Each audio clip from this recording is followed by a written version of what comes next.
नमस्कार, मैं हूं मनोज वर्मा और आप देख रहे हैं अटेंशन। और अटेंशन में बात होगी उपचुनाव के ऐलान की। जी हाँ, बुधनी और विजयपुर सीट पर उपचुनाव की तारीखों का ऐलान हो गया है। 13 नवंबर को इन दोनों सीटों पर चुनाव होगा और इन सीटों को जीतने के लिए बीजेपी और कांग्रेस दोनों जोर लगाती दिख रही हैं। बीजेपी ने तो प्रत्याशी भी लगभग तय कर ली हैं, लेकिन आखिरी मोहर केंद्रीय नेतृत्व से लगना बाकी है। तो कांग्रेस अभी उम्मीदवारों की तलाश में जुटी है, लेकिन सवाल ये है कि ये उपचुनाव किन मुद्दों पर लड़ा जाएगा और क्या कांग्रेस विजयपुर सीट पर गद्दारी को मुद्दा बना पाएगी और रामनिवास रावत के सामने कांग्रेस किसे उतारेगी। यही हाल बुधनी सीट पर भी है कि बीजेपी का प्रत्याशी कौन होगा और क्या केंद्रीय मंत्री शिवराज सिंह चौहान के बेटे को पार्टी इस सीट से मौका देगी। आज चर्चा इन्हीं सवालों के आसपास करेंगे, लेकिन पहले रिपोर्ट देखिए।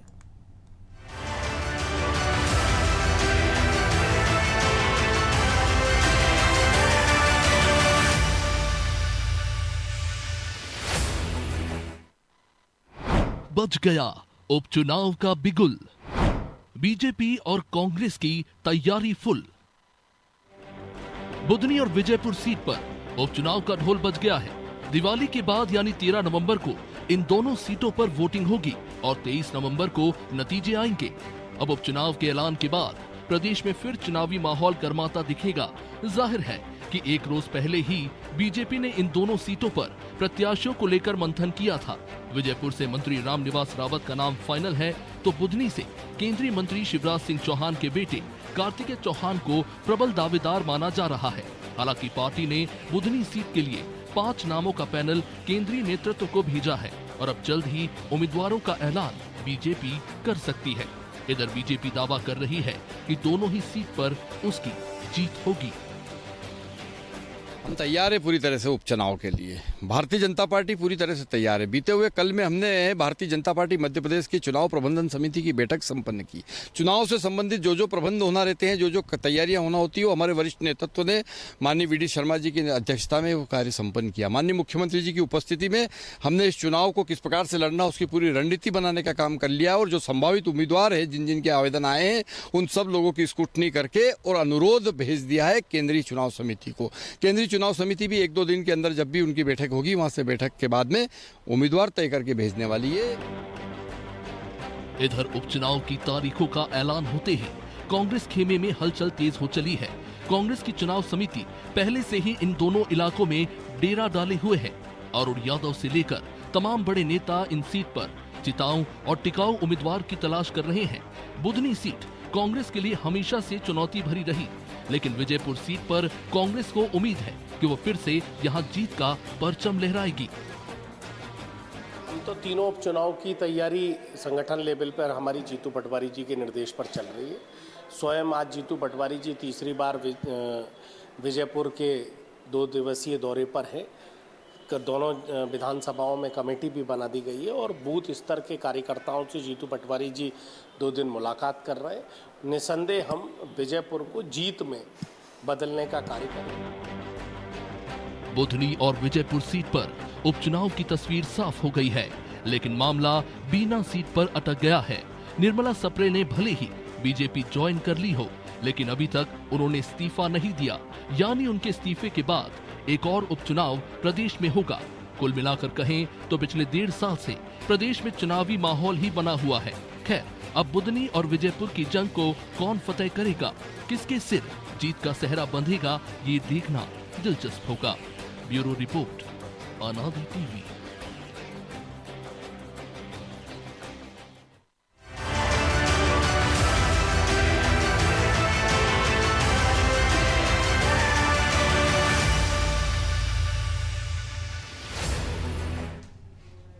तो इसी पर चर्चा करने के लिए हमारे साथ जुड़ गए वरिष्ठ पत्रकार रमेश शर्मा और हमारे सहयोगी प्रभु पटेरिया और ब्रजेश चौक से। बहुत स्वागत है शर्मा जी आपका अनादि टीवी में। और लंबे समय से जिसका इंतजार कर रही थी कांग्रेस और बीजेपी, और ख़ास तौर से जो दावेदार थे, वो घड़ी आ गई, तारीखों का ऐलान हो गया है। अब सबसे बड़ी चुनौती दोनों दलों के सामने क्या? देखिए, मोटे तौर पर भाजपा के सामने थोड़ी कम चुनौती है, कांग्रेस के सामने ज्यादा चुनौती है। उसका एक कारण ये है कि आमतौर पर ये माना जाता है, कुछ अपवाद छोड़ करके, कि उपचुनाव में हमेशा सत्तारूढ़ दल जीतता है। ये आमतौर पर उसको माना जाता है। वैसे भी अभी जो 2 सीटों का ऐलान हुआ है, विजयपुर का और बुधनी का, तो बुधनी सीट पर तो भाजपा को कोई बहुत कठिनाई नहीं है, उम्मीदवार चाहे कोई आ जाए लेकिन वो बहुत कठिनाई नहीं है। पिछले काफी वर्षों से अगर आप देखेंगे तो बुधनी भाजपा बहुत अच्छे मार्जिन से वहां से जीत रही है। जो कुछ संघर्ष होना है वो विजयपुर सीट पर होना है। तो भाजपा को जो वहां पर थोड़ी सी कठिनाई आएगी वो वहां पर, क्योंकि जातिवाद का जो फैक्टर है वो फैक्टर बहुत वहां पर तगड़ा फैक्टर माना जाता है, मतदान को प्रभावित करता है। पूरे ग्वालियर अंचल का और रीवा अंचल का जो जातिवाद है वो प्रभावित करता है जी। तो विजयपुर में भाजपा को वो थोड़ी सी समस्या आएगी। बाकी मुझे जो लग रहा है कि अभी चूंकि जिन 2 सीटों पर हुआ है पूर्ण दल को बहुत ज्यादा उन पर कठिनाई नहीं होगी। जी प्रभु जी, कठिनाई नहीं होगी, लेकिन जीतू पटवारी के सामने एक बड़ी चुनौती, क्योंकि जब विधानसभा के नतीजे कांग्रेस के खिलाफ गए, जीतू पटवारी को बनाया अध्यक्ष, लेकिन जो लोकसभा चुनाव हुआ तो 29 की 29 सीटें कांग्रेस हार गई। बाद का जो उपचुनाव हुआ अमरवाड़ा का, वो भी कांग्रेस हार गई। हालांकि मार्जिन बहुत कम हो गया, कमलेश शाह जीत गए, लेकिन अब ये दोनों सीटों के लिए कांग्रेस को पर्याप्त समय मिला है। हाँ बिल्कुल, कांग्रेस कोशिश कर रही है और अब कह रहे हैं चूंकि जीतू पटवारी को अभी अध्यक्ष बनने के बाद ही लोकसभा का चुनाव हुआ था तुरंत बाद, और लोकसभा का जो माहौल था और जो मध्य प्रदेश का पिछला ट्रेंड है लोकसभा का, तो उसमें कांग्रेस के लिए बहुत ज़्यादा उम्मीदें वैसे भी नहीं थी। बीजेपी का पूरा फोकस छिंदवाड़ा पे था। वो लंबे समय से छिंदवाड़ा विजय का सपना अमित शाह दिखा रहे थे कि हम छिंदवाड़ा हमको चाहिए ही चाहिए। बीजेपी ने ये तैयारी चल रही थी, कह सकते हैं। बीच के बीजेपी ने ये इनके प्रकार ने किसी भी तरीके से जो है छिंदवाड़ा विजय कर ही ली। उनने जो है वहाँ पर विभीषण, तो रावण के लंका में एक ही था, यहाँ पता नहीं कितने विभीषण बीजेपी ने निकाल लिए कांग्रेस के, और अपनी तरफ करके जीत हासिल कर ली। क्योंकि जो बीजेपी का जो छिंदवाड़ा का कैंडिडेट है वो भी पुराना कांग्रेसी है, युवक कांग्रेस का पदाधिकारी रहा है, जिलाध्यक्ष रहा है शायद। तो इस तरीके से बीजेपी ने छिंदवाड़ा विजय कर ली थी। और अमरवाड़ा की बात करें तो मनोज जी, अमरवाड़ा में भले बीजेपी जीती है, वहाँ पर भी कांग्रेस विभीषण ही था वहाँ पर, लेकिन उसके बावजूद आप ये देखिए पूरी ताकत लगाने के बाद बीजेपी की जीत का मार्जिन वहाँ पर काफ़ी कम रह गया बहुत। तो ये मतलब ये जीतू पटवारी की असफलता चुनावी नतीजे के लिहाज से आप कह सकते हैं, लेकिन कांग्रेस के टेम्पो के लिहाज से आप ये मानिए कि उसने जो है कांग्रेस को बढ़ती दिलाई है अमरवाड़ा के उपचुनाव ने। तो उसी का नतीजा है कि कांग्रेस जो है हथियार डालने के बजाय बुधनी तक में संघर्ष करने के लिए मादा दिखा रही है। जबकि बुधनी का, जैसा रमेश शर्मा जी बता रहे हैं, बुधनी का तो एक तरफा ही रिजल्ट आना है। लेकिन ये भी जरूर है कि कुछ उपचुनाव ऐसे हैं जहाँ पर सरकार की पूरी ताकत लगाने के बाद विपक्षी जीत गए। जैसे दमोह का उदाहरण हमारे यहाँ का है, पिछली सरकार के दौरान का ही। कोलारा से मुंगावली है, जब मंत्री बनाए गए, बहुत सारे हैं। 28 सीटों के उपचुनाव में भी मंत्री तक हार गए थे। राहुल गांधी के लिए कहा जाता था अमेठी जो है कांग्रेस गांधी परिवार का गढ़ है, गांधी परिवार का गढ़ है, हार नहीं सकते। लेकिन अब देखिए कि जो है एक स्थिति ये आई कि वहाँ पर भी उनको हार का सामना करना पड़ा था। तो चुनाव में जो है समीकरण कब कैसे बैठ जाए ये बहुत सारी परिस्थितियों पर निर्भर करता है। लेकिन अभी चूंकि शिवराज सिंह चौहान खुद स्टेज पर हैं, वो केंद्रीय मंत्री बने हुए हैं, बुधनी के विधायक रहे हैं और वो केंद्रीय मंत्री हैं, अभी उनको अपना परफॉर्मेंस दिखाना है। बहुत ज़्यादा मतों के अंतर से वो लोकसभा में पहुंचे हैं। राष्ट्रीय अध्यक्ष के लिए भी ऐसे चर्चा है कि उनका नाम सबसे प्रमुखता से लिया जा रहा है। तो निश्चित तौर पर वो नहीं चाहेंगे कि बुधनी में जो है बीजेपी को हार का मुंह देखना पड़े वहाँ पर, जीत ऐसी ना हो जैसी छिंदवाड़ा अमरवाड़ा हो। तो इसलिए वो कोशिश करेंगे। और जनता चूंकि शिवराज जी को चाहती थी, जनता के नज़र में शिवराज पसंद है। अब उस शिवराज का जो विकल्प आता है, क्या उसको जनता उसी लिहाज से पसंद करती, ये देखने वाली बात होगी। क्योंकि एक पैनल में आप देखिए आश्चर्यजनक तौर पर जिस बीजेपी में परिवारवाद के खिलाफ पूरा आंदोलन चलता हो, उस बीजेपी में हम ये मतलब झाबुआ चुनाव में मजबूरी मान सकते हैं। तो उनने जो है वहाँ पर परिवारवाद के तहत टिकट दिया था मंत्री की पत्नी को। लेकिन आप देखिए उसके बाद क्या किया, मंत्री का कद घटा दिया, बिल्कुल उनकी पत्नी को सांसद बना के। तो यहाँ शिवराज जी का कद घटने की स्थिति नहीं है। लेकिन यहाँ पैनल में इतने सारे नेता बैठे थे चुनाव समिति के, और ये कहते हैं कि सर्वसम्मति से लगभग सभी ने जो है अपना जो नाम सुझाया, उस सबने जो है एक नाम उसमें कार्तिकेय सिंह चौहान का सुझाया। और कार्तिकेय चौहान का नाम जो है पहले दूसरे तीसरे नंबर ऐसे क्रम में उन नेताओं ने सुझाया। तो आप ये मान के चलिए कि बीजेपी में यदि नेता कार्तिकेय का नाम वहाँ पर सुझा रहे हैं पैनल में भावी कैंडिडेट के लिए, तो कहीं ना कहीं वो जो है शिवराज सिंह को सामने रखकर इस बात को कर रहे हैं। हो सकता है हरियाणा का उदाहरण हो कि आरती राव हो, श्रुति चौधरी हो, ऐसे तमाम सारे नेता पुत्र बीजेपी से चुनाव लड़े और जीते भी हैं।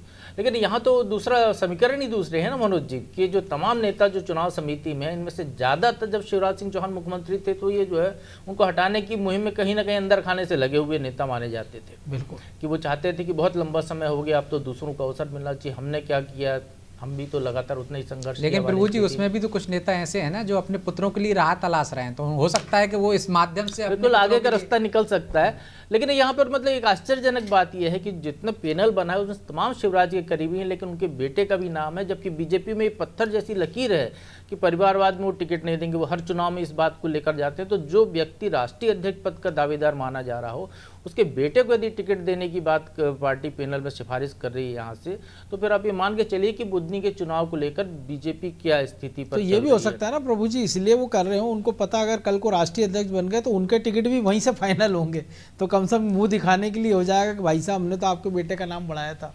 हो सकता है नंबर घटाने का भी खेल हो सकता है मनोज जी। ये हाँ, ये भी हो सकता ये भी एक नंबर घटाने का संभव खेल है। इसमें मुझे दिखाई देता है कि कहीं ऐसे भी कोई ना कुछ हो, क्योंकि जानबूझ के लेना, क्योंकि सारे जो दावेदार जो पैनल में नाम है वो सब शिवराज जी के ही करीबी है। विजयपुर में जरूर जो है कांग्रेस अच्छी मेहनत करती हुई दिखाई दे रही है, बुधनी में तो कर ही रही है मेहनत। विजयपुर में जो रमेश शर्मा जी ने बिल्कुल सही कहा कि वहाँ के जो जातिवाद और तमाम समीकरण जो है, तो वहाँ पर कांग्रेस के लिए संभावनाएं वहाँ ज़्यादा दिख रही हैं। तो कोशिश कर रही है कांग्रेस, तो देखना होगा कि टिकट कैंडिडेट कौन होता है कांग्रेस की तरफ से दोनों जगह। बिल्कुल, ये भी एक महत्वपूर्ण फैक्टर इस उपचुनाव में होगा मनोज। बिल्कुल।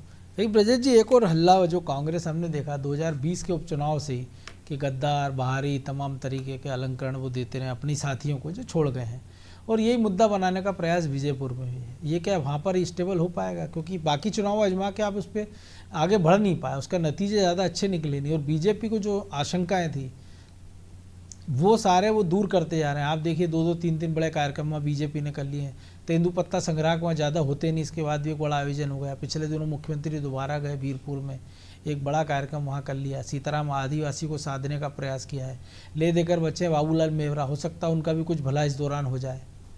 देखिए मनोज जी, हर जगह हमने देखा है कि जो 22 उपचुनाव हुए थे, जो 22 गद्दारों की बात कर रहे हैं, वो मुद्दा चला था। भले ही आपको लगता है कि ज़्यादा विधायक बीजेपी के जीत गए हों, लेकिन तमाम सीटों पर था, कुछ जगह पे तो असर होता है। हर क्षेत्र का, हर विधानसभा क्षेत्र में भी मुझे लगता है कुछ अंतर आता है कि वहाँ के लोगों के बारे में लोग क्या सोचते हैं। यदि ये मुद्दा वहाँ पे उठाने की कोशिश कर रही है तो अभी परिस्थितियाँ क्या हैं? क्या वहाँ के लोग ये मानते हैं कि रामनिवास रावत ने गद्दारी की है?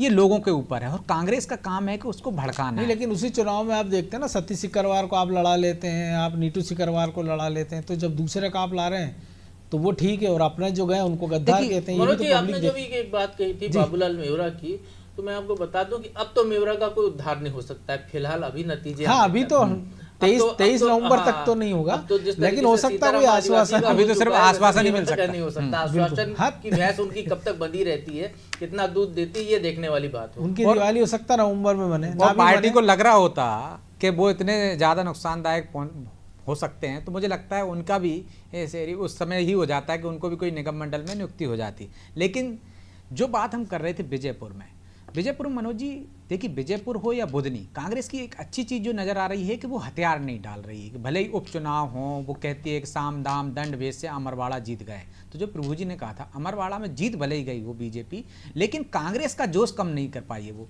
कांग्रेस में जोश बरकरार है, और विजयपुर में हम उसकी गंभीरता को इस तरह भी ले सकते हैं कि जैसे ही रामनिवास रावत के व्यवहार में बदलाव आया है कि उनके जाने की आशंकाएं हों, उनने समर्थन दिया, भले इस्तीफा नहीं दिया हो, जो भी चलता रहा हो, इस बीच से ही उनकी सक्रियता बढ़ गई थी। वो लगातार वहाँ पे दौरे करने लगे थे, जिम्मेदारियाँ दे दी गई थी। तो कहीं ना कहीं वो संभावनाएं तो कांग्रेस को लग रही है कि वो कांग्रेस का गढ़ रहा है, वहाँ कांग्रेस का उम्मीदवार ज़्यादातर समय तक जीतता रहा है, और ये एक संभावना थी कि गुटबाजी, उसका फायदा मिल सकता है। भले ही रामनिवास रावत को आप टिकट दे रहे हैं, भले ही आपने साधने की कोशिश की हो, लेकिन कहीं ना कहीं जो अंदरूनी एक डर रहता है ना मनोज जी के नेताओं में कि भाई इस बार वो जीत गए, भविष्य में हो सकता है उनके बेटे को टिकट मिल जाए। तो चाहे मेवरा की बात करें, चाहे आपने किसी और की बात करें, उनको संभावनाएं अपनी कम नजर आती हैं। लेकिन ये बात तो रामनिवास रावत के लिए कही जा रही है ना कि वो भी अपने बेटे की संभावना देख रहे हैं कि वही तो मैं कह रहा हूँ, बैठा जाए। तो ये गुटबाजी भीतर घात क्या आपको लगता है कि वो अभी नुकसान नहीं पहुंचाएगा? और वही संभावनाएं कांग्रेस देखने की कोशिश कर रही है कि हम थोड़ी ताकत लगाएंगे, अंदर से कुछ भीतर घात हो जाए, चुपके यदि नुकसान हो जाए कुछ, तो उसका फायदा उठा सकें। बुधनी में भी आप देखिए कि उन्होंने मैदान नहीं छोड़ा है। जो संभावना वहाँ पे बहुत कम है उनकी, इसके बावजूद वो मेहनत कर रहे हैं। तो ये कांग्रेस की एक अच्छी चीज़ नज़र आ रही है कि मनोज जी को लड़ने के लिए तैयार हैं। उनको मालूम है कि भाई सरकार उनकी है, संसाधन उनके हैं, तमाम मंत्री से लेके पैसे से लेके वो ज़्यादा खर्च कर सकते हैं, लेकिन इस आधार पर वो चुपके से बैठ नहीं रहेंगे, चुपचाप बैठ जाएं, हम मेहनत नहीं करें। तो ये कांग्रेस में कहीं ना कहीं संभावना लग रही होंगी। और जो प्रभु जी ने भी कहा है कि यदि अमरवाड़ा हार भी गए हैं तो इससे जीतू पटवारी के कद में कोई वो कमी नहीं आई। उन्होंने उम्मीदवार अच्छा दिया था, वहाँ पे लड़ाई भी बहुत अच्छी लड़ी, और जो बीजेपी वाले नेताओं को भी संभावनाएं ऐसी लग रही थी कि डर था एक कि कहीं ना कहीं वो हार सकते हैं, बिल्कुल, वो क्योंकि नजर आ 25,000 रहा की है। लीड वो अगर विजयपुर 2,500 में पे आ हमको जाए। अभी भी नजर आ रहा है मनोज जी, और बुधनी जितनी सुरक्षित है वहाँ पे भी आप देखिए कि बीजेपी भी कोई कोर कसर नहीं छोड़ रही, कोई ऐसी लूज बाल नहीं फेंक रही कि जिसपे चौके छक्के कांग्रेस लगा सके, लीड कम कर सके, या खुदा ना खास्ता जीत सके। जीत तो कोई भी जाता है, जो प्रभु जी ने बताया कि आप गुना भी देख लीजिए, आप राहुल गांधी की सीट भी देख लीजिए। तो चमत्कार भी होते हैं राजनीति में कि जनता का मन पड़ना एक बड़ी बात होती है। तो विजयपुर की जनता क्या सोच रही है, कांग्रेस उनका मन पड़ पाई है क्या? यदि वो गद्दारी पर मुद्दा बना रहे हैं तो गद्दारी पर लोग वाकई में नाराज हैं क्या, या उनको रामनिवास रावत के जाने के बाद, उनके मंत्री बनने के बाद उनको लग रहा है कि विधानसभा क्षेत्र का बेहतर विकास हो जाएगा, बेहतर काम हो जाएंगे, तो निश्चित रूप से जनता उसके साथ जाएगी। वो ये देखती है कि सरकार किसकी है, किससे बेहतर काम हो सकता है, कि विपक्ष को इसलिए नहीं चुनती उपचुनाव में कि उसको मालूम है कि सरकार में रहेंगे तो ज़्यादा बेहतर सुनवाई हो सकती है। तो वो एक ये मामला भी रहता है, प्लस पॉइंट रहता है। सरकार जब उपचुनाव में सरकार का उम्मीदवार होता है, सरकार सत्ता पक्ष का उम्मीदवार होता है, तो जनता भी ये जानती है। हमने नगर निगम में भी देखा है मनोज जी, और विधानसभा चुनाव में भी देखा है, उपचुनाव में, कि जब नगर सरकारों की जिस सत्ता होती है उसको चुनने की कोशिश करते हैं, क्योंकि उससे फायदे नजर आते हैं जनता को। तो फायदा तो होता है शर्मा जी, लेकिन जो प्रभु जी ने भी कहा कि बीजेपी को कुछ फायदा होता नजर आ रहा है। जो कार्तिकेय की बात है, कितनी संभावना है, और अगर कार्तिकेय नहीं तो फिर कौन? देखिए, मोटे तौर पर एक बात समझ लीजिए, कार्तिकेय को पिछले 10 वर्षों से कार्तिकेय और साधना सिंह, ये दोनों विदिशा संसदीय क्षेत्र और बुधनी विधानसभा क्षेत्र में बहुत सक्रिय है। पिछले ही दिनों लोकसभा चुनाव से थोड़े से पहले पूरे बुधनी विधानसभा क्षेत्र में प्रमुख गांव पर युवाओं के क्रिकेट कंपटीशन कराए थे, जो कार्तिकेय ने जो सब सक्रिय रहे। इसके अलावा 3-4 स्थानीय कथाएं हो चुकी हैं। तो बुधनी का जो वातावरण है, इसके अलावा बुधनी, कार्तिकेय का नाम इसलिए आ रहा है कि निचले स्तर के ब्लॉक के और जो वार्ड के जो भाजपा के सारे कार्यकारिणियां हैं, उन सब ने मिलकर के बकायदा ज्ञापन दिया है, मांग की है, आग्रह किया ओपनली लिखित में कि कार्तिकेय को टिकट दिया जाए। ये ठीक उसी प्रकार है, आपको अगर ध्यान हो 2019 के लोकसभा चुनाव में पूरे विदिशा संसदीय क्षेत्र से पार्टी के निचले स्तर की जो इकाइयां थी, मंडल की, ब्लॉक की, वहां से साधना जी के लिए आया था, वो हाईकमान ने अलग तय किया। तो ठीक उसी प्रकार बुधनी का निर्णय हाईकमान को लेना है कि किसको टिकट देना है। बुधनी में और विजयपुर में एक बुनियादी अंतर है। बुधनी में भाजपा का अपना कैडर भी काम कर रहा है और प्लस शिवराज का कैडर भी काम कर रहा है। बुधनी पूरे विधानसभा क्षेत्र में सैबोटेज की संभावना 1% भी नहीं है। भाजपा का वही वोट कम होगा जो वोट देने किसी वजह से नहीं जा पाएगा। दूसरा, कांग्रेस के पास वहां कोई कैंडिडेट नहीं है पूरे बुधनी विधानसभा क्षेत्र में। अगर थोड़ा बहुत अगर है तो राजकुमार पटेल का परिवार है, तो वो भी कई वक्त थोड़ा सा, वो जो कि किरार समाज एक ही समाज है, तो थोड़ा सा दाएं बाएं कुछ लोग हो जाते हैं। तो अगर कुछ कर पाएगा तो वही परिवार कर पाएगा, कांग्रेस के पास वहां कोई कैंडिडेट नहीं है। अगर हम विजयपुर में देखें तो विजयपुर में हम कांग्रेस की बाद में बात करें, पहले भाजपा की बात करें, तो भाजपा पर भी वहां पर आप देखेंगे तो 3 अलग अलग त्रिकोण जैसा बना हुआ है। जो भाजपा का मूल कैडर है वो एक अपना, उसका अपनी आवाज है, अपना एक संगठन है, भले ही उनके पास 4 वोट हों लेकिन है। दूसरा, महाराज का एक अपना वहां पर एक समूह है। अब तीसरा, चूंकि अब रामनिवास रावत आ गए हैं, तो मोटे तौर पर इसके ऊपर वहां जातिवाद भी है। तो वहां पर कांग्रेस की रणनीति बहुत कुछ काम करेगी जो परिणाम को प्रभावित करेगी। जैसा कि मैंने कहा है कि मैं उसको रिपीट करूंगा कि उपचुनाव हमेशा सरकारों के पक्ष में जाता है, लेकिन फिर भी चुनाव भाजपा के लिए बहुत कठिन होगा। लेकिन बुधनी विधानसभा क्षेत्र बहुत अलग होगा। अगर हाईकमान ने कार्तिकेय का निर्णय ना भी लिया, किसी और को निर्णय लिया, जैसे मान लीजिए रमाकांत भार्गव ने सीट छोड़ी थी और रमाकांत शाहगंज के ही रहने वाले हैं, बुधनी विधानसभा क्षेत्र के, हो सकता है उन्होंने वो सीट छोड़ी और उनके स्थान पर उनको दे दिया जाए, या एंड टाइम पर शिवराज जी से पूछ लिया जाए कि कार्तिकेय के बजाय आप कोई और सजेस्ट कर दो, तो वो कोई और सजेस्ट कर देंगे। जैसा विदिशा विधानसभा में 19 में हुआ था। 19 में जो कि सर्वसम्मत नाम साधना जी का गया था, हाईकमान ने पूछा उनसे कि आप साधना जी के अलावा बताइए, तो उन्होंने रमाकांत जी का नाम बताया। ये रमाकांत जी, अगर आपको ध्यान हो मनोज जी। जी, तो पहले चूंकि ये शासकीय सेवक थे, कोऑपरेटिव में बैंक मैनेजर थे, बिल्कुल। लेकिन उनको आश्वासन मिला था बुधनी विधानसभा क्षेत्र से टिकट का, तो नौकरी छोड़ करके, लेकिन अचानक जो है पार्टी ने निर्णय लिया, शिवराज जी को केंद्र से भेज दिया और बुधनी उपचुनाव लड़ करके फिर वो वहां से वो विधायक बन गए और रह गए। शर्मा जी, तब इसीलिए राजन सिंह विधायक थे बीजेपी। राजन सिंह तो बुधनी विधायक। शर्मा जी, तब राजन सिंह विधायक थे हाँ, बीजेपी निश्चित के, रूप से जिनने वो इस्तीफा बुधनी दिया। विधायक- रमाकांत हाँ, भागो नहीं। बुधनी विधायक थे। उसके बाद रमाकांत नहीं गया था, रमाकांत को नौकरी छुड़वाई थी, तो कुल मिलाकर के वो फिर अंततोगत्वा वो नहीं हो पाया और फिर उनको लोकसभा दिया। तो शिवराज जी की पहली पसंद है। शिवराज जी चूंकि बुधनी विधानसभा टिकट नहीं दिला पाए थे, तो उन्होंने उनको कई निगम मंडलों में उनको एडजस्ट करके रखा, क्योंकि वो नौकरी छोड़ करके आए थे। तो ऐसी स्थिति में वो उनका नाम भी ले सकते हैं, किसी तीसरे का नाम भी ले सकते हैं, लेकिन बुधनी का निर्णय अब जो है वो हाई कमान के उसमें है, क्योंकि निचले स्तर की ब्लॉक वो सारे मंडल के लोगों ने कार्तिकेय का प्रस्ताव, बाकायदा प्रस्ताव बना करके हस्ताक्षरों की युक्त कॉपी सौंपी है, ये जानकारी में आपको होगा। तो बुधनी तो बिल्कुल अलग है।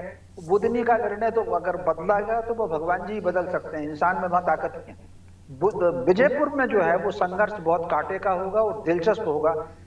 अब उसमें देखने वाली बात है, कैंडिडेट पर भी निर्भर करेगा। बुधनी सारा जो कुछ संघर्ष इन दोनों सीटों पर विजयपुर में है, बुधनी में मुझे कोई संघर्ष दिख नहीं रहा जी। लेकिन प्रभु जी, जो शर्मा जी ने कहा कि बीजेपी का निर्णय तो आला कमान करेगा, लेकिन क्या कांग्रेस में भी आला कमान करेगा या वाकई जीतू पटवारी की चलेगी? क्योंकि लोकसभा चुनाव में भी हमने देखा था कई सारी जो सीटों पर प्रत्याशी चयन को लेके आमने सामने आ गए थे कांग्रेस के नेता, जिसका खामियाजा उनको भुगतना पड़ा। मुरैना सबसे बड़ा उदाहरण है, ग्वालियर सबसे बड़ा उदाहरण है, जहाँ मान रही थी कांग्रेस और बीजेपी भी डरी हुई थी और ये मान के चल रही थी हो सकता है कांग्रेस यहाँ बाजी मार ले, और हालांकि जीत का अंतर वहाँ कम हुआ, 50-55 हज़ार रुपये आसपास आ गया था। तो ऐसी स्थिति में अब जीतू पटवारी चूंकि मेहनत कर रहे हैं, तो इस बार उनको फ्री हैंड कि आप अपनी पसंद का प्रत्याशी चयन कर लीजिए।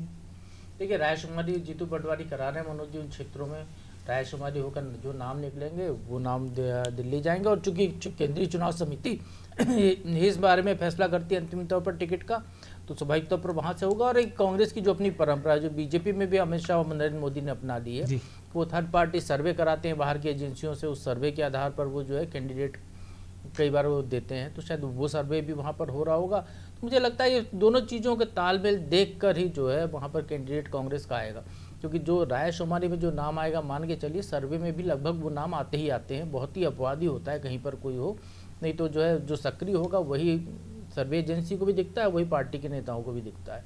तो संभवतः ये मान के चलिए कि वहाँ पर जो है कैंडिडेट सहमति से ही मध्य प्रदेश कांग्रेस की जाएगा और दिल्ली से फिर उसका नाम फाइनल होगा। बिल्कुल। और जिस तरह से वो एक खामियाजा भुगत चुके हैं ना मनोज जी, पहले भी कि दो नेताओं में झगड़े हो रहे थे, उससे वो एक सीट जो संभावनाएं थी वो भी हार गए हैं, तो मुझे लगता है कि अब वो खटपट नहीं दिखेगी और ना अब नजर आ रही है। तो हो सकता है जो नाम गए हों जीतू पटवारी तरफ से उन पर सहमति बन जाए, क्योंकि उमंग सिंगार की ऐसे किसी हस्तक्षेप की अभी तक खबरें नहीं आई हैं। तो जो पिछला रिकॉर्ड देखते हुए आलाकमान उस हिसाब से निर्णय लेगा। और जो कमेटी भी बनाई है जीतू पटवारी ने विजयपुर और बुधनी के लिए, उसमें तमाम सारे नेताओं को एडजस्ट किया, सारे गुटों के, जो रायशुमारी करे, जो प्रभु जी ने कहा, आज भी जो अरुण यादव हैं और उनकी पूरी टीम है वो बुधनी विधानसभा क्षेत्र में कल भी थे, आज भी थे, यही रायशुमारी विजयपुर में भी चल रही है। लेकिन अब दिलचस्प ये होगा कि कांग्रेस का उम्मीदवार कौन होता है और बीजेपी बुधनी में अपने पत्ते कब खोलती है। बहरहाल वक्त इतना ही था, बहुत धन्यवाद शर्मा जी। तो उपचुनाव के ऐलान हो गया है, दोनों ही दल अब पूरी ताकत झोंकने के लिए तैयार है। सवाल यही है कि कौन उम्मीदवार मैदान में होगा कांग्रेस की ओर से, खास तौर से, क्योंकि बीजेपी की ओर से तो एक नाम तो तय है विजयपुर में कि रामनिवास रावत बीजेपी के उम्मीदवार होंगे, लेकिन कांग्रेस किसको उम्मीदवार बनाती है और बाकी के नेता उसके साथ क्या पीछे खड़े नजर आते हैं और बीजेपी को वैसी टक्कर दे पाते हैं, चुनाव उतना ही दिलचस्प होगा जितना अमरवाड़ा में हुआ। इस पर भी हमारी नज़र रहेगी। अटेंशन में आज इतना ही, मुझे दीजिए इजाज़त और आप देखते रहिए अनादि टीवी। नमस्कार।